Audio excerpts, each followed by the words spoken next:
Hi எல்லாருக்கும் வணக்கம். நான் உங்கள் Naveen and welcome to TN study circle. நம்ம இன்னைக்கு என்ன பார்க்க போகிறோம்னா, குரூப் ஃபோருக்கு வந்து குரூப் ஃபோர் 2026 இதுக்கு வந்து இன்னும் ஒரு 180 டேஸ் கிட்ட இருக்குது. இப்போ இந்த 180 டேஸில் நம்ம என்ன பண்ணால் அந்த குரூப் ஃபோரில் பாஸ் ஆகி கிளியர் பண்ணி ஒரு ஜாப் வாங்கலாம் அப்படிங்கிற ஒரு விஷயத்தை தான் நம்ம இங்கே பார்க்க போகிறோம். இப்போ குரூப் ஃபோருக்கு ஃபஸ்ட்டு என்ன முக்கியம்? ஃபஸ்ட்டு சிலபஸை வந்து நம்ம அனலைஸ் பண்ணியிருக்கணும். சிலபஸில் என்னென்ன கேட்குறாங்க, இப்போ என்னென்ன டாபிக்ஸ்லேருந்து கொஷின்ஸ் வருது, இது எல்லாத்துக்குமே ஒரு பேசிக்காக எல்லாத்துக்குமே தெரியும். இருந்தாலும் சொல்கிறேன். தமிழில் வந்து 100 மார்க்ஸ், அப்புறம் ஜிஎஸ்சில் 75 மார்க்ஸ், ஆப்டி அண்ட் ரீசனிங்கில் வந்து 25 மார்க்ஸ். இப்போ மொத்தம் 200 கொஷின்ஸ் கேட்குறாங்க. 200 மொத்தம் எவ்வளோ? 200 கொஷின்ஸ் கேட்குறாங்க. இப்போ இந்த இதை பொறுத்து கொஷினோட மாடரேட்டாக இல்லை ஹார்டாக இருக்கா இல்லை ஈஸியாக இருக்கா, அதை பொறுத்து கட் ஆஃப் வந்து இன்க்ரீஸும் ஆகலாம் டிக்ரீஸும் ஆகலாம். அப்போ அதை பற்றி நமக்கு கவலை கிடையாது. நம்ம என்ன பண்ணணும், நம்ம கொஷின் பேப்பர் எப்படி இருந்தாலும் நம்ம படித்ததில் இருக்க நமக்கு தெரிஞ்ச கொஷின்ஸை நம்ம தப்பு பண்ணாமல் போட்டுட்டு வரணும். தெரிஞ்ச கொஷின்ஸில் நம்ம தப்பு பண்ணால் அது எல்லாருக்குமே தெரிஞ்ச கொஷினாக இருக்கும். அப்போ நம்ம வந்து என்னது காம்படிஷன் வந்து பின்னாடி எழுந்துடும். அப்போ நமக்கு தெரிஞ்ச கொஷின்ஸில் மேக்ஸிமம் நம்ம அந்த தெரியாத கொஷின் நினச்சிட்டு தெரிஞ்ச கொஷினில் தப்பு பண்ணவே கூடாது. அப்போ நம்ம என்னது தெரிஞ்ச கொஷின்ஸை ஃபஸ்ட்டு எல்லாத்தையும் ஆன்சர் பண்ணிவிட்டு அடுத்து தெரியாத கொஷின்ஸ் அடுத்து போகணும்.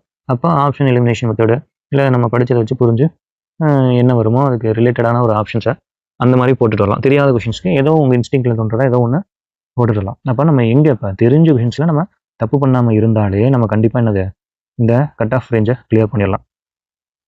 அப்போது இதுதான் நமக்கு வந்து பேசிக்கான ஒரு விஷயம். இப்போ தமிழை பொறுத்த வரைக்கும் பாட்டாக பிரிச்சிட்டாங்க. இப்போ இலக்கணம் மட்டுமே என்னது 85 மார்க்ஸ் இருக்கும். அப்புறம் தமிழ் அறிஞர்களும் தமிழ் தொண்டும் அப்படின்னு அது ஒரு 15 மார்க்ஸ். இது வந்து 6th to 12th இருக்க 10th வரைக்கும் தான். 6th to 10th வரைக்கும் இருக்க ஸ்கூல் புக்ஸ் நியூ அண்ட் ஓல்டில் இருக்க அந்த டாபிக் வைஸாக எல்லாத்தையுமே பார்த்துட்டாலே புக்ஸில் இந்த மட்டும்தான் வரப்போகுது. அப்போ அந்த 15 மார்க்ஸ் நம்ம என்னது ஈஸியாக ஸ்கோர் பண்ணிடலாம். இந்த 85 மார்க்ஸ்க்கு இலக்கணத்தை வந்து நம்ம 6th to 12th இருக்க இலக்கணம் ஓல்டு அண்ட் நியூ எல்லாத்தையுமே படிக்க போகிறோம். அதை எப்படி படிக்கணும்னா புரிஞ்சு படிக்கும் போது தான் ஒரு கொஷின் கேட்கும்போது அந்த இலக்கணத்தை பேஸ் பண்ணி நம்ம ஆன்சர் பண்ண முடியும். அப்போ மேக்ஸிமம் என்னது ஒரு தமிழை பொறுத்த வரைக்கும் நம்ம ஆவரேஜாக ஒரு 85 மார்க்ஸ், தமிழை பொறுத்த வரைக்கும் ஆவரேஜாக எவ்வளோ வாங்கணும், ஒரு 85 மார்க்ஸ் பிலோ ஆவரேஜ் இந்த மார்க் எடுத்துருக்கணும். நம்ம ஒரு காம்படிஷனுக்குள்ள போகிறோன்னா இதர் அது வந்து ஹார்டாக இருக்கட்டும் இல்லை ஈஸியாக இருக்கட்டும், நம்ம வந்து ஒரு மினிமம் 85 செக்யூர் பண்ணி வச்சுக்கணும். நம்ம தமிழில் நான் வந்து ஃபுல்லாக படிச்சிருவேன், 100 வாங்கிடுவேன், ஆனால் எனக்கு ஜிஎஸ் வராது, நான் ஜிஎஸ்சில் ஃபுல் மார்க் எடுத்துருவேன், எனக்கு மேக்ஸ் வராது, மேக்ஸில் வந்து ஒரு 15-16 தான் வாங்குறேன் அப்படிங்கிற பட்சத்தை நம்ம வந்து கிளியர் பண்ண முடியாது. எல்லாத்துலேயுமே ஒரு ஆவரேஜான ஒரு மார்க்ஸை வந்து நம்ம ஸ்கோர் பண்ணி வைக்கணும். அப்போ 3 பாட்டாக இருக்குது.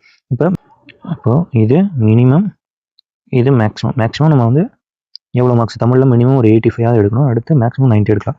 அப்போது ஜிஎஸ்சில் வந்து எவ்வளோ ஒரு 75க்கு நீங்கள் வந்து ஆவரேஜாக 60 எடுத்துருக்கணும். எப்படிப்பட்ட கொஷினாக இருந்தாலும் நீங்கள் ஆவரேஜாக 60 எடுத்துருக்கணும். அப்போ அடுத்து வந்து இதில் வந்து ஒரு 65 மேக்ஸிமம், இது வந்து இதுக்கு மேலே எடுக்கலாம்.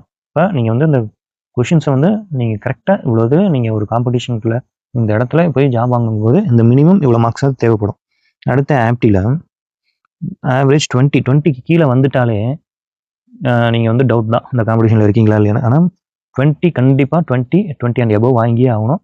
நீங்கள் பார்டரில் 20லேயாவது இருக்கணும். அப்போ தான் நீங்கள் மற்றவங்களோட போட்டி போட்டு உள்ளே இருக்கீங்கன்னு அர்த்தம். இதில் வந்து ஒரு 23 எபோவ் நம்ம வந்து நம்ம 25 எல்லாத்துலேயுமே ஃபுல் மார்க்ஸ் வச்சுட்டு நான் ஜிஎஸ்சில் எல்லாமே படிச்சிட்டேன், 75 எடுத்துருவேன், தமிழில் எல்லாமே படிச்சிட்டேன், 100 மார்க்ஸ் எடுத்துருவேன், ஆப்டில் எல்லாமே படிச்சிட்டேன், 25 out of 25 எடுத்துருன்ட்டு நம்ம போகவே கூடாது.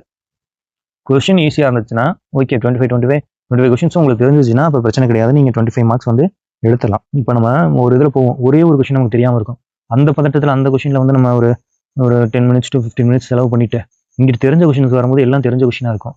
அப்போ 24 கொஷினுமே வந்து என்னது நம்ம வந்து அந்த குழப்பத்திலே அந்த டைம் போன விக்ஸ்லேயே வந்து 2-3 கொஷின் நம்ம தப்பு பண்ண ஆரம்பிச்சோம். அப்போது நமக்கு தெரியாத ஒரு கொஷின் இருந்துச்சுன்னா அதை விட்டுட்டு நம்ம என்ன பண்ணணும், மற்ற இருக்க கொஷின்ஸ்க்கு ஆன்சர் பண்ண கற்றுக்கணும். மினிமமாக நீங்கள் ஸ்கோர் பண்ணிங்கன்னு வச்சுக்கோங்களேன், எவ்வளோ வருது பாருங்கள், 5, 14, 165 மார்க்ஸ் வருது. மேக்ஸிமம் தான் 8, 15, 178 மார்க்ஸ். அப்போ இந்த ரேஞ்சுக்குள்ளே இது வந்து நீங்கள் ரொம்ப டஃப்பாக இருந்துச்சுன்னா குறைய அது வந்து கட் ஆஃப் வந்து ஒரு +3 குறைய +3 குறையலாம் ஏறலாம். 178லாம் போட்டிங்கன்னா கண்டிப்பாக வேலை. ஆனால் இந்த அளவுக்கு நம்ம வந்து எல்லாத்துலேயுமே நீங்கள் தரவாக இருக்கணும். இது மேக்ஸிமம் மார்க் வந்து நீங்கள் போட்டே ஆகணும்னு சொல்ல, இந்த அளவுக்கு நம்ம படித்து வச்சுருந்தா கண்டிப்பாக நம்ம ஒரு ஹையர் ரேங்கிங்கில் இருப்போம். அப்போ ஈஸியான டிபார்ட்மெண்ட்ஸ் வந்து நம்ம இந்த பயமும் இல்லாமல் எடுத்துகிட்டு போகலாம். இந்த 165ங்கிறது ஆவரேஜ். அந்த காம்படிஷனில் நிறைய பேர் இருப்பாங்க அந்த 165 அந்த ரேஞ்சில். அப்போ நம்ம என்னது இந்த இந்த ஒவ்வொரு இதையுமே நம்ம என்னது, ஒருத்தருக்கு தமிழ் நல்லா வரும், ஒருத்தருக்கு ஜிஎஸ் நல்லா படிப்பீங்க, ஒருத்தருக்கு ஆப்டி நல்லா வரும். அப்போ நம்ம எந்த இதில் ஸ்ட்ராங்காக இருக்குமோ அந்த இதில் இன்னும் கொஞ்சம் அதிகமான எஃபர்ட்ஸ் போட்டு மார்க்கை ஸ்கோர் பண்ண பார்க்கணும். மேக்ஸிமம் எல்லாத்துலேயுமே என்னது ஆவரேஜான இந்த ஸ்கோரை வந்து நம்ம செட் பண்ணி வச்சுக்கணும். இப்போ நம்ம வந்து இதுதான் வந்து ஒரு ஓவரால் கான்செப்ட். அப்போ நம்ம வந்து இப்போ சிலபஸ் பார்க்கலாம். சிலபஸை வந்து ஜிஎஸ்ல வந்து 75 மார்க்ஸ் கேட்குறாங்க. அப்போ அந்த 75 மார்க்ஸும் ஸ்ப்ளிட் அப் பண்ணி வருது. அப்போ நம்ம இந்த 75 மார்க்ஸுக்கு எப்படி அப்ரோச் பண்ணி படிக்கிறது? ஃபஸ்ட்டு பாலிட்டி, இந்தியன் பாலிட்டி மொத்தம் இப்போ வந்து மொத்தம் 6 யூனிட்டாக இப்போ சுருக்கி கொடுத்துருக்காங்க. எல்லாத்தையும் கம்பைன் பண்ணிட்டாங்க. முன்னாடி இருந்த தனித்தனியாக இருந்த யூனிட்ஸ்லாம் இப்போ மெர்ஜ் பண்ணிட்டாங்க. அப்போ அது நமக்கு பிரச்சனை இல்லை. இப்போ இந்தியன் பாலிட்டினா அவன் எத்தனை கொஷின்ஸ் கேட்க போகிறான்னு அவனே சொல்லிட்டான். எவ்வளோ 15 கொஷின்ஸ். அப்போ 15 கொஷின்ஸ் வந்து இந்தியன் பாலிட்டிலேருந்து வரப்போகுது. சரி, அப்போ பாலிட்டியை பொறுத்த வரைக்கும் 15 கொஷின்ஸ். அப்போ இதுதான் நம்ம எடுக்க வேண்டியது. முதல் இந்த பாலிட்டியில் வந்து ஸ்டாண்டர்டான வெறும் ஃபேக்ட் மட்டும்தான் இருக்கும். அதை புரிஞ்சு நிறைய விஷயங்கள் இருக்கும். சம்மந்தமானதெல்லாம் படிச்சிங்கன்னா வெறும் ஸ்கூல் புக்ஸ் தான். 6 to 12th இருக்க ஸ்கூல் புக்ஸ் வந்து பாலிட்டியில் இருக்க எல்லா லெசன்ஸையும் கவர் பண்ணிங்கன்னா ஒரு 25 to 30 லெசன்ஸ் இருக்கும். இதை வந்து நம்ம ஃபஸ்ட்டே கவர் பண்ணிடலாம். ஃபஸ்ட்டே நீங்கள் இப்போ வந்து தரவு பண்ணிட்டீங்கன்னா, தரவு பண்ணி இந்த மாதிரிலாம் வச்சிட்டிங்கன்னா நமக்கு பாலிட்டிங்கிறது வந்து பார்த்தோன்னே என்னது 15 மார்க்ஸ் வந்து அப்படியே செக்யூர் பண்ணி எடுக்கிற மாதிரி இருக்கும். நீங்கள் ஸ்கூல் புக்ஸு குரூப் 4 பொறுத்த வரைக்கும் ஸ்கூல் புக்ஸ் போதும். அதுக்கப்புறம் ரெஃபரன்ஸ்க்கு லக்ஷ்மிகாந்த் புக் எடுத்திங்கன்னா அதில் வந்து நிறைய ஃபேக்ட்ஸ் இருக்கும். அதை ரெஃபர் பண்ணி படிச்சுக்கிட்டிங்கனாலே போதும். பாலிட்டியில் 15 out of 15 கண்டிப்பாக ஜிஎஸ்ல ஸ்கோர் பண்ணிக்கலாம். அதுக்கப்புறம் அது ரிலேட்டடாக வர கரண்ட் அஃபேர்ஸ். அப்போனா நீங்கள் இந்த ஜனவரிலேருந்து நியூஸ் பேப்பரில் இருக்க கரண்ட் அஃபேர்ஸாக நீங்கள் எடுத்தாலே போதுமானது. பாலிட்டி ரிலேட்டடான வர கரண்ட் அஃபேர்ஸு அது மற்றது எல்லாமே நீங்கள் நியூஸ் பேப்பர்லேருந்து எடுத்தாலே போதுமான இதாக இருக்கும். அப்போ பாலிட்டியை பொறுத்த வரைக்கும் அப்போது பாலிட்டியை வந்து 15 மார்க்ஸ் கேட்குறாங்க. பாலிட்டிலேருந்து எவ்வளோ 15 மார்க்ஸ் வருது ஜிஎஸ்ல என்னது பாலிட்டிலேருந்து 15 மார்க்ஸ். அடுத்தது நம்ம எடுக்க போகிறது என்னென்னா தமிழ்நாட்டின் வரலாறு, பண்பாடு, மரபு மற்றும் சமூக அரசியல் இயக்கங்கள். இந்த யூனிட் தான். இந்த யூனிட்ல பார்த்தீங்கன்னா வச்சுக்கோங்களேன், திருக்குறள் சம்மந்தமாக நிறைய கொஷின்ஸ் கேட்பாங்க. அதுக்கப்புறம் இது ஃபுல்லாகவே திருக்குறள் சம்மந்தமானதான். அடுத்து சமூக அரசியல் பொருளாதார நிகழ்வுகளில் தத்துவ உணவு, அது எல்லாமே திருக்குறள் தான். அடுத்து பார்த்தீங்கன்னா விடுதலை போராட்டத்தில் தமிழ்நாட்டின் பங்கு, ஆங்கிலேயருக்கு எதிரான தொடக்க கால கிளர்ச்சிகள், விடுதலை போராட்டத்தின் பெண்களின் பங்கு, தமிழ்நாட்டின் பல்வேறு சீர்திருத்தவாதிகள் மற்றும் இயக்கம்.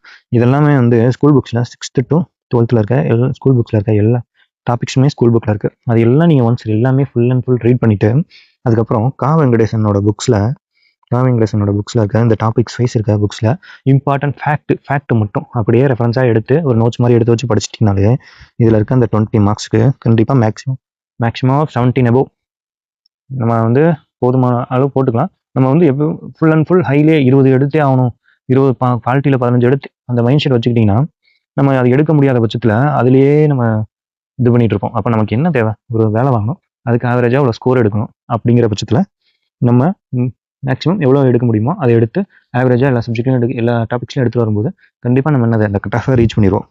நம்ம இங்கே full and full marks score பண்ணிவிட்டு நமக்கு வந்து எதுவும் இது பண்ண போகிறதில்ல. நம்ம பாஸ் பண்ணணும், அதுக்கு ஒரு வேலை வாங்குற அளவுக்கு ஒரு மார்க்கை ஸ்கோர் பண்ணணும், அவ்வளோதான் பண்ண போகிறோம். அப்போ இந்த யூனிட் 6ல் இதில் ஒரு 20 மார்க்ஸ் கேட்குறாங்க. அப்போ யூனிட் 8 முன்னாடி இருந்துச்சு, இப்போ அதை யூனிட் 6 மாற்றிட்டாங்க. இது 20 மார்க்ஸ். அடுத்து நம்ம என்ன பண்ணோம்னா எக்கனாமிக்ஸ், இந்திய பொருளாதாரம் மற்றும் தமிழ்நாட்டில் வளர்ச்சி நிர்வாகம். 20 கொஷின்ஸ் இதுலேருந்து கேட்குறாங்க. அப்போ எக்கனாமிக்ஸ்க்கும் அதே தான். 6th to 12th இருக்க ஸ்கூல் புக்ஸு. அப்புறம் வளர்ச்சி நிர்வாகத்துக்கு ஒரு சில லெசன்ஸ்லாம் நம்ம இதில் கவர் ஆகும். அது மட்டும் அதை படிச்சுக்கிட்டு மற்ற அதெல்லாம் கரண்ட் அஃபேர்ஸ் ரிலேட்டடான எல்லாமே பார்த்துக்கிட்டாலே போதுமானது. இதில் எக்கனாமிக்ஸ் அண்ட் தமிழ்நாடு அட்மினிஸ்ட்ரேஷன் இதில் வந்து 20 மார்க்ஸ். அடுத்து வந்து இந்திய வரலாறும் பண்பாடும் இந்திய தேசிய இயக்கமும். இது வந்து ஐஎன்எம்மையும் ஏன்ஷியன்ட் ஹிஸ்ட்ரி இருக்குல்ல, அது ரெண்டுத்தையுமே கம்பைன் பண்ணி ஒரு 10 கொஷின்ஸ் கேட்குறாங்க. அப்போ நமக்கு சிந்து சமவெளி நாகரிகம், குப்தர்கள், டெல்லி சுல்தான்ஸ், முகலாயர்கள், தென்னிந்திய வரலாறு இதெல்லாம் படிச்சிட்டாலே நம்ம வந்து ஒரு 5 கொஷின்ஸ் வந்துடும். இதெல்லாமே 6th to 12th இருக்க. அப்படியே 6th ஒரு பாடம் இருக்கும், 12th கொஞ்சம் எலாபரேட் பண்ணி கொடுத்துருப்போம். அப்போ இது ரெண்டுத்தையுமே நீங்கள் ஒரு நோட்ஸ் எடுத்து படிச்சு ஒரு தடவை எடுத்து வச்சிட்டிங்கன்னா இதுக்கான லெசன்ஸ் எல்லாமே வந்து நம்ம சேனலில் போட்டிருக்கோம். அதை வந்து பார்த்து அதுக்கு நோட்ஸ் எடுத்து அதை படிச்சிட்டாலே போதுமானது. ஏன்னா நம்ம 6th to 12th இருக்க எல்லாத்தையுமே மெர்ஜ் பண்ணி கம்பைன் பண்ணி வீடியோஸாக போட்டுட்ருக்கோம். அப்போ அதை நோட்ஸ் எடுத்து படித்தாலே நமக்கு போதுமானது. இது ஏன்ஷியன்ட் ஹிஸ்ட்ரியை பொறுத்தளவுக்கு. இப்போ சிந்து இதில் வந்து இதெல்லாம் ஃபேக்ட் தான், அப்படியே இருக்காது வரப்போகுது. அப்போ நீங்கள் வந்து நம்ம என்ன பண்ணலாம், அதை அப்படியே இப்பயே படித்து வச்சுட்டோம்னு வச்சுக்கோங்களேன். நம்ம அதுக்கப்புறம் பின்னாடி போகும்போது இந்த கரண்ட் அஃபேர்ஸு, அப்புறம் என்னென்ன வருதோ தெரியாத சப்ஜெக்ட்ஸ், இதெல்லாம் படித்து நம்ம அதுலேயும் ஸ்கோர் பண்ணுற அளவுக்கு என்னென்ன தேவையோ அதெல்லாம் பண்ணிக்கலாம். அப்போ சிந்து சமவெளி நகரம், குப்தர்கள், தெளிசுதான், இதெல்லாம் வந்து ஸ்கூல் புக்ஸ்லேயே இருக்குது. அதை எடுத்து நோட்ஸ் எடுத்து அதை ஒன்ஸ் படிச்சுட்டு நம்ம அடுத்த தடவை நோட்ஸ் ரிவிஷன் பண்ணும்போது அந்த நோட்ஸை ரிவிஷன் பண்ணிட்டு போய் தான் இருக்கணும். அப்போ ஐஎன்எம், தேசிய மறுமலர்ச்சி, ஆங்கிலேய ஆட்சிக்கு எதிரான தொடர் ஆட்சிகள், இது எல்லாமே இந்த தந்தை பெரியார், ஜவஹர்லால் நேரு, ரவீந்திரநாத் தாகூர், இந்த இவங்களை பற்றி இருக்க எல்லா டாபிக்ஸும் எல்லா புக்ஸில் இருக்கிறதையும் நோட்ஸ் எடுத்து படிச்சுக்க போகிறோம். அப்போ 10 கொஷின்ஸ். அப்போ ஹிஸ்ட்ரி அண்டு ஐஎன்எம், அப்போ அதில் ஒரு 10 கொஷின்ஸ் வருது. 10 மார்க்ஸ், 10 கொஷின்ஸ். அடுத்து ஜியோகிராஃபியில் நம்ம வந்து என்ன பண்ண போகிறோம்னா, ஜியோகிராஃபிக்கு இந்த இது இருக்குல்ல, இந்த டாபிக்லாம் புக்கில் எங்கெங்கே இருக்கோ அதையெல்லாம் படிக்க போகிறோம். மேக்ஸிமம் 10th ஸ்டாண்டர்ட் 10th இருக்க ஜியோகிராஃபி லெசன்ஸ் ஒரு 7 லெசன் இருக்குண்ணே, 1 to 7 லெசன் இருக்கும். அந்த 7 லெசனும் நம்ம தரவாக படிச்சிருக்கணும். அதுக்கப்புறம் 6th to 10th இருக்க எல்லா ஜியோகிராஃபிஸும் படிச்சிடணும். இந்த டாபிக் வைஸ் இருக்கிறத தரவாக படிச்சுக்கணும். இப்போ நம்ம எல்லா பக்கமுமே படிச்சு தான் ஆகும். ஏன்னா 180 days இருக்குது. நம்ம எல்லாத்தையும் என்ன பண்ண போகிறோம், படிக்க தான் போகிறோம். இது வந்து நம்ம மேஜராக அந்த இதை மட்டும்லாம் படிக்கணும் கிடையாது. ஃபஸ்ட்டு நமக்கு மேஜர் சப்ஜெக்ட்ஸை நம்ம முடிச்சு வச்சுட்டு அடுத்து கம்மியான மார்க்ஸ் இருக்கிறத ட்ரை பண்ண போகிறோம்.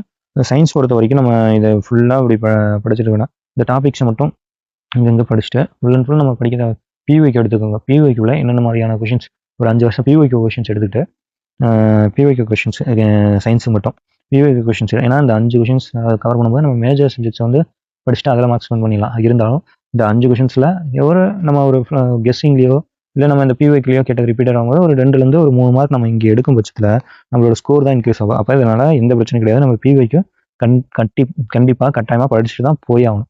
இப்போ ஒரு லாஸ்ட்டாக 5 years நடந்த ஒரு பிஒய்க்கு எடுத்து அப்போ அதில் இருக்க கொஷின்ஸு அந்த ரிலேட்டட் டாபிக்ஸ், அந்த கொஷின்ஸ் கேட்டிருப்பாங்கல்ல, அந்த ரிலேட்டட் டாபிக்ஸை வந்து நம்ம படிக்கும்போது கண்டிப்பாக ஒரு 2 to 3 கொஷின்ஸ் வந்து நம்ம ஈஸியாக என்ன பண்ணலாம், அதில் எழுதிடலாம். அப்போது சயின்ஸ்லேருந்து 5 மார்க்ஸ், இதெல்லாம் கொஷின்ஸ், மார்க்ஸ் கிடையாது, கொஷின்ஸு. அப்போ 20, 40, 50, 60, 65, 70 மொத்தம் 75 கொஷின்ஸ் வந்து எப்படி ஜிஎஸ்ல இப்படி தான் ஸ்ப்ளிட் அப் பண்ணி கொடுத்துருக்காங்க. அப்போ நம்ம ஃபஸ்ட்டு ப்ரியாரிட்டி அப்படிங்கிறத பார்த்துட்டோம். என்னது, பாலிட்டி படிக்கணும். அடுத்து யூனிட் 6 தமிழ்நாட்டு அந்த மரபு பண்பாடு அந்த இதெல்லாம் வந்துடும். திருக்குறள், அப்புறம் தமிழ்நாட்டின் பங்கு விடுதலை போராட்டத்தில் அதெல்லாம் வந்துடும். எக்கனாமிக்ஸ் அண்ட் தமிழ்நாடு ஆர்கனைசேஷன், இது. அதுக்கப்புறம் ஹிஸ்ட்ரி அண்ட் ஐஎன்எம், அதுக்கப்புறம் தான் ஜியாகிரஃபியில் நம்ம மேக்ஸிமம் அந்த 10th ஸ்டாண்டர்டில் இருக்க லெசன்ஸ் எல்லாமே படிக்கணும். அடுத்து சயின்ஸில் நம்ம பிஒய்க்யூலேருந்து போயிட்டு இந்த பிஒய்க்யூவில் ரிப்பீட்டட் பிஒய்க்கில் இருக்க அந்த டாபிக் பேஸ்டு எடுத்து அந்த டாபிக் ஃபுல்லாக படிக்கும்போது நமக்கு மேக்ஸிமம் ஒரு 2 to 3 மார்க்ஸ் கண்டிப்பாக அட்டன் பண்ணுற மாதிரி தான் வரும். அதில் வந்து நம்ம சயின்ஸில் வந்து ரொம்ப எஃபர்ட் போட்டு படிக்கணும் அப்படிங்கிறது கிடையாது. நம்ம மற்ற இதை கான்சன்ட்ரேட் பண்ணி படிச்சுக்கலாம். அப்போ இதுதான் 75 மார்க்ஸ்க்கான இது. ஜிஎஸ்ல வந்து 75 மார்க்ஸ் எப்படி படிக்கணும் அப்படிங்கிறதுக்கு ஒரு ஐடியா உங்களுக்கு கிடைச்சிருக்கும். அப்போ அடுத்து வந்து திருநெல்வேலி இது ஆப்டி அண்ட் ரீசனிங். அப்போ இதில் வந்து லாஜிக்கல் ரீசனிங் இப்போ 10 கொஷின்ஸும் ஆப்டிடியூட் வந்து 15 கொஷின்ஸும் வருது. அப்போ இதில் என்ன டாபிக்ஸு, சுருக்குதல், simplification, percentage, record, HCF, LCM, ரேஷியன் ப்ரொபோர்ஷனு, தண்ணி வட்டி, கூட்டு வட்டி, SIC, அடுத்து ஏரியா, வால்யூம், இதெல்லாம் வந்து இவ்வளோதான். இது வந்து 15 மார்க்ஸ் வருது. இப்போ இதில் என்ன பண்ண போகிறோன்னா, ஃபஸ்ட்டு ஒவ்வொரு டாப்பிக்குமே ஒரு குறிப்பிட்ட மாடல், ஒரு 30 மாடல் இல்லை ஒரு 40 மாடல்ஸ், மொத்தமே இவ்வளோ தான் இருக்கும். இந்த சம்ஸை நீங்கள் படித்தாலே போதுமானது. இந்த சம் ஒவ்வொரு மாடலுக்கு ஒரு சம், அதை புரிஞ்சுக்கிட்டிங்கன்னா அந்த மாடலில் எந்த மாதிரியான வேல்யூஸ் மாற்றி போட்டு கேட்டாலும் நம்ம போட்டுடலாம். அப்போ ஆப்டியை பொறுத்த வரைக்கும் இதுதான். லாஜிக்கல் ரீசனிங்கில் வந்து உங்களுக்கு வந்து ஓரளவுக்கு பார்த்தா நம்ம கொஷினை புரிஞ்சுக்கிட்டாலே என்னது, லாஜிக்கல் ரீசனிங்கை பொறுத்த வரைக்கும் வந்து ஆன்சர் பண்ணிடலாம். ஈஸியாக தான் இருக்கும் லாஜிக்கல் ரீசனிங். நீங்கள் நினைக்கிற அளவுக்கு ரொம்ப டஃப்பாலாம் இருக்காது, ரொம்ப ஈஸியாக. கண்டிப்பாக ஒரு 10 மார்க்ஸுக்கு வந்து இது கேட்குறாங்க, ஈஸியாக இது பண்ணிடலாம். அப்போ 25 மார்க்ஸுக்கு ஒவ்வொரு டாப்பிக்கும் ஒவ்வொரு இவ்வளோ மாடல்ஸ், ஒரு 30 மாடல் இருக்காங்க. அந்த 30 மாடல் நீங்கள் தெரிஞ்சு வச்சுக்கிட்டீங்கன்னா ஈஸியாக வந்து என்ன பண்ணிடலாம், நம்ம அப்ளை பண்ணி போட்டு போயிடலாம்.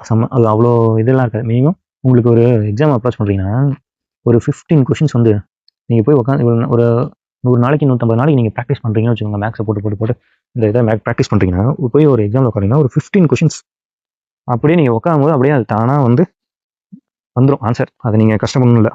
அடுத்து ஒரு 5 கொஷின்ஸ்க்கு வந்து கொஞ்சம் யோசிக்கணும். யோசிச்சு இதுவா அப்படின்னு நீங்கள் போட்டிங்கன்னா வந்து அந்த 5 கொஷின்ஸும் கூட அட்டன் பண்ணிடலாம். மீதி இருக்க 5 கொஷின்ஸ் வந்து எல்லாத்துக்குமே ஒரு கொஞ்சம் ட்விஸ்ட் வச்சுருப்பான், அது வச்சுருப்பான். அங்கே இருக்க கேர்லெஸில் நம்ம அதை சரியாக பார்க்காம கொஞ்சம் மிஸ் டைமில் டைமும் அதிகமாகும், டைம் இழுக்கும். அப்படிங்கிற பட்சத்தில் நம்ம தடுமாறுவோம். இப்போ இந்த இந்த அடுத்தடுத்த 5 கொஷின்ஸில் நம்ம தடுமாறக்கூடாது. ஃபஸ்ட்டு இந்த 15 கொஷின்ஸில் அது தெளிவாக நம்ம போட்டுட்டாலே அடுத்த 5 கொஷின்ஸ் கொஞ்சம் ஈஸியாக இருக்கும். அடுத்த 5 கொஷின்ஸ் அதை அப்ரோச் பண்ணும்போது அது கொஞ்சம் ஈஸியாக இருக்கும். அப்போ நமக்கு பேஸை வந்து கரெக்டாக வச்சுக்கணும். இந்த 15 கொஷின் ஈஸியாக எல்லாருக்குமே தெரியும். நம்ம போனோம்னா அதை போட்டுட்டு ஆன்சர் அதுவாக வரும். நீங்கள் போய் உட்காந்தீங்கனாலே போதும். அடுத்த 5 கொஷின்ஸ் கொஞ்சம் டஃப்பாக இருக்கும், கொஞ்சம் யோசிக்கிற மாதிரி இருக்கும். அப்போ கொஞ்சம் கிரிட்டிக்கலாக ஏதாவது ஒன்று வச்சுருப்பான். ஆனால் நீங்கள் பார்த்த கொஷின்ஸாக தான் இருக்கும், பார்த்த மாடல்ஸாக தான் இருக்கும். அங்கே போய் பார்க்கும்போது அது ஒரு இதில் இருக்கும். மேக்ஸை பொறுத்த வரைக்கும் இவ்வளோ தான். 25 மார்க்ஸ்க்கு நம்ம போட்டு எல்லாத்தையும் மேக்ஸிமையும் எல்லாத்தையும் அதைப்படி இதைப்படி அந்த இதெல்லாம் வேணாம். சிம்பிளாக இவ்வளோ மாடல்ஸ் இருக்கும், இவ்வளோ மாடல்ஸை தெளிவாக படிச்சுக்கோங்க. அந்த மாடலை நீங்கள் எப்போ கேட்டாலும் அது போடுற மாதிரியான கெப்பாசிட்டியை வளர்த்துக்கோங்க. அவ்வளோதான். நீங்கள் ஒவ்வொரு இதுக்கும் இப்போ எஸ்ஐ = PNR/100 பிரின்சிபல் கண்டுபிடிங்கன்னா அதை போய் திருப்பிலாம் பார்க்கணும். ஒரு தடவை நீங்கள் படிச்சிட்டிங்கன்னா அந்த மாடல் தான், அதை அப்படியே நீங்கள் போட்டுக்கணும். அவ்வளோதான். அப்போது இதை வந்து இந்த மாடல்ஸ்லாம் நம்ம ஃபஸ்ட்டு பார்க்க போகிறோம். பார்த்துட்டு ஸ்கூல் புக்ஸில் இருக்க எந்தெந்த டாபிக்ஸில் இருக்க சம்ஸ் எல்லாத்தையுமே என்னது நம்ம சால்வ் பண்ணி பார்த்துட்டாலே என்னது போதுமானது. கண்டிப்பாக எக்ஸாம்ஸில் நம்ம ஒரு 20 and above கண்டிப்பாக எடுத்துட முடியும். 20க்கு கீழே குறையாததாக நீங்கள் சால்வ் ஒர்க் அவுட் பண்ணி பார்த்தீங்கன்னா, நீங்கள் ரொம்ப கஷ்டமான படிக்கணுன்ட்டு அதுக்குன்னு கஷ்டமான சம்மெல்லாம் போட்டுக்கிட்டு உட்காந்துட்டு ஈஸியான கொஷின்ஸில் வந்து கோட்டை விட்டுட்டு நம்ம போயிடக்கூடாது. இவ்வளோதான். அப்போ நம்ம இது வரைக்கும் ஒரு ஜிஎஸ்ல 75, அப்புறம் என்னது மேக்ஸில் ஒரு 25, 100 மார்க்ஸ்க்கு எப்படி படிக்கலாம் அப்படிங்கிற ஒரு ஐடியா உங்களுக்கு கிடச்சிருக்கும்னு நினைக்கிறேன். அடுத்து தமிழை பொறுத்த வரைக்கும் எல்லாமே வந்து ஒரு 85 மார்க்ஸுக்கு இலக்கணமாக மாற்றிட்டாங்க. இப்போ இலக்கணங்கிறது பிரித்தெழுத, சேர்த்தெழுத, இந்த மாதிரி இதெல்லாமே வந்து பிரித்தெழுத, சேர்த்தெழுத, அப்புறம் சந்திப்பிழை, குறில் நெடில் வேறுபாடு, இதெல்லாம் ஸ்கூல் புக்ஸில் 6th to 12th new and ஓல்டில் எங்கெங்கெல்லாம் இருக்கோ அதெல்லாம் நம்ம படிச்சுக்கலாம். படிச்சுக்கிட்டு அடுத்த எழுத்துத்திறன், அடுத்து கலைச்சொற்கள், வாசித்தல், புரிந்துதல், எளிய மொழிபெயர்ப்பு, இப்போ இந்த டாபிக்ஸ் வரைக்கும் எல்லாமே புக்ஸில் இருக்க இலக்கணம் பகுதிகள். இதை வந்து நம்ம புரிஞ்சு படிச்சுக்கிட்டா மட்டும்தான் வந்து நம்ம வந்து அதே கொஷின்ஸ் வரும்னு சொல்ல முடியாது, ரிலேட்டடாக அதை கொஷின்ஸ் கேட்கலாம். அப்போ நம்ம அதை புரிஞ்சுக்கிட்டா நீங்கள் நம்ம ஆன்சர் பண்ணிடலாம். இந்த யூனிட் 7 இருக்குல்ல, இலக்கியம், தமிழ் அறிஞர்களும் தமிழ் தொண்டும், இதில் வந்து இருக்க 15 கொஷின்ஸ் கண்டிப்பாக என்னது ஸ்கூல் புக்ஸ்லேருந்து தான் வரப்போகுது. அப்போ 6th to 10th வரைக்கும் தான் கொடுத்துருந்தா, இருந்தாலும் நம்ம என்னது 12th வரைக்கும் படிச்சுக்கலாம். அப்போ 12th வரைக்கும் படிக்கும்போது அந்த 15 கொஷின்ஸ் வந்து நம்ம ஈஸியானது எடுத்துடலாம். ஏன்னா அதில் அப்படியே வரப்போகுது. அப்போ நம்ம இதை வந்து என்னது ஈஸியாக படிச்சிடலாம் அப்படின்ட்டு விட்டுட்டு போகக்கூடாது. அப்போ நம்ம இப்போலேருந்து படிக்க ஆரம்பித்தா தான் அந்த 180 டேஸ்க்குள்ளே ஃபுல் அண்ட் ஃபுல் எல்லாமே கவர் பண்ண முடியும். இப்போது நம்ம வந்து என்ன பண்ணணும்னா, இப்போ நமக்கு தெரிஞ்சிருச்சு இவ்வளோதான் படிக்க போகிறது அப்படிங்கிறது. இப்போ நமக்கு இவ்வளோ தான் படிக்க போகிறோம்னு நமக்கு தெரிஞ்சிருச்சு. தமிழ் ஜிஎஸ் ஆப்டி, அப்போ இவ்வளோ தான் நம்ம படிக்க போகிறோம். இதுதான் உங்களுக்கு ஒரு ஐடியா கிடச்சிருக்கும் என்னென்ன படிக்கிறது, எப்படி படிக்கிறதுங்கிறது. அப்போ இது ரிலேட்டடான நீங்கள் படிக்கிறதுக்கு சம்மந்தமான வீடியோஸ் நம்ம சேனலில் இருக்குது. நம்ம ஸ்கூல் புக்கில் என்னென்ன இருக்கோ அதை தான் நம்ம வந்து கம்பைல் பண்ணி அதை ஒரு பாடமாக நடத்தியிருக்கோம். தமிழுக்கும் நடத்திட்டு இருக்கோம். அந்த யூனிட் 7ல் இருக்க இலக்கியம், தமிழ் அறிஞரும் தமிழ் தொண்டும், அது 6th to 12th இருக்க ஓல்டு புக்காக இருந்தாலும் சரி, நியூ புக்காக இருந்தாலும் சரி, அது எங்கெங்கெல்லாம் இருக்கும் எல்லாத்தையும் எடுத்து ஒரே வீடியோவில் நம்ம கொடுத்துருக்கோம். அப்போ அதை பாருங்கள், அதை பார்த்து நோட்ஸ் எடுத்துக்கோங்க. அதே மாதிரி மேக்ஸுக்கும் ஒவ்வொரு மாடல் சொன்னல, அந்த மாதிரி ஒவ்வொரு டாப்பிக்கும் ஒவ்வொரு மாடல் வந்து நம்ம சேனலில் வந்து வீடியோஸ் வரும். கண்டிப்பாக அதையும் ஃபாலோ பண்ணிக்கோங்க. இந்த 180 டேஸ் முழுக்க நம்ம படிக்கிறத மட்டும் கான்சன்ட்ரேட் பண்ணிங்கன்னா இப்போ கண்டிப்பாக நம்ம என்னது குரூப் 4ல் 26ல் நம்ம கண்டிப்பாக ஒரு போஸ்டிங்கை வாங்கிடலாம். அப்போ இது ஒரு பேசிக்கான ஒரு ஐடியா. நம்ம ஃபுல் அண்ட் ஃபுல் இது சம்மந்தமான வீடியோஸ், அப்போ நம்ம என்ன பண்ணலாம், என்ன படிக்கலாம், இதுக்கான வேர் டு ஸ்டடீஸு எல்லாமே அப்கமிங் வீடியோஸில் வரும். மறக்காமல் சப்ஸ்கிரைப் பண்ணிக்கோங்க. உங்களுக்கு யாருக்கு தேவைப்படுதோ மற்றவங்களுக்கு தேவைப்படுறவங்களுக்கு இந்த வீடியோவை ஷேர் பண்ணுங்கள். அவங்களுக்கு இதன் மூலமாக ஏதாவது ஒரு ஐடியா கிடைக்கிறதுனால நல்லது. அண்ட் மறக்காமல் சப்ஸ்கிரைப் பண்ணிக்கோங்க. தேங்க்யூ.